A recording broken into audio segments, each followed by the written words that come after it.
On a fait beaucoup de projets d'équipe à l'IPSA, donc ça forcément ça nous aide énormément. Je dirais aussi sur la capacité de réflexion pour essayer de trouver une solution qui pourrait être faisable.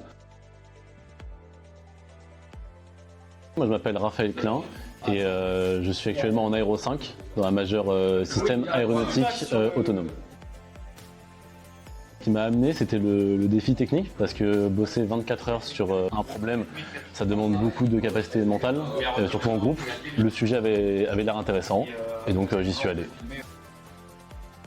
Déjà, ça facilite les 24 heures passées, et surtout, ça permet de développer beaucoup plus de solutions techniques que seul. Ça permet de discuter, d'échanger. Très compliqué. Nous, on est passé par plein de solutions différentes.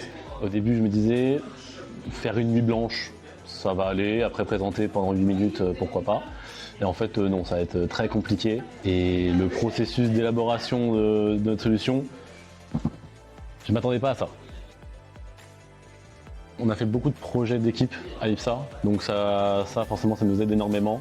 Toute la partie brainstorming avant, sur l'échange d'idées, réflexions, ce que chacun en pense. Je dirais aussi sur la capacité de réflexion pour essayer de trouver une solution qui pourrait être faisable. Et ça, on l'a appris avec la manière de travailler à l'IPSA notamment, sur différents projets techniques qu'on ne connaissait pas. Je pense que c'est toutes ces compétences et skills qu'on a pu réutiliser pour le hackathon.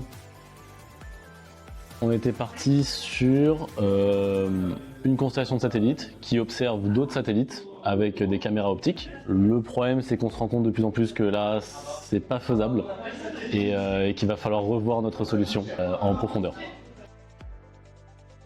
Oui, on ne peut pas arriver à la solution idéale dès le premier coup. Donc on est obligé de passer par des échecs. Là on est arrivé sur un petit peu une impasse, donc forcément on doit repenser notre solution.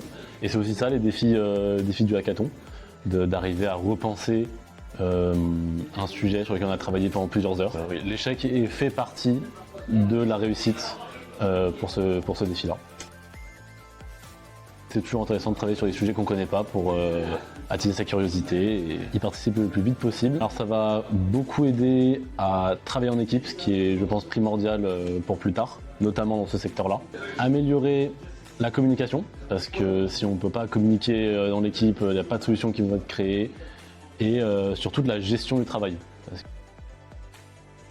C'est pas forcément la manière la plus optimisée, mais c'est quand on commence à arriver à un bout, on prend une pause, on sort prendre l'air, on pense à autre chose.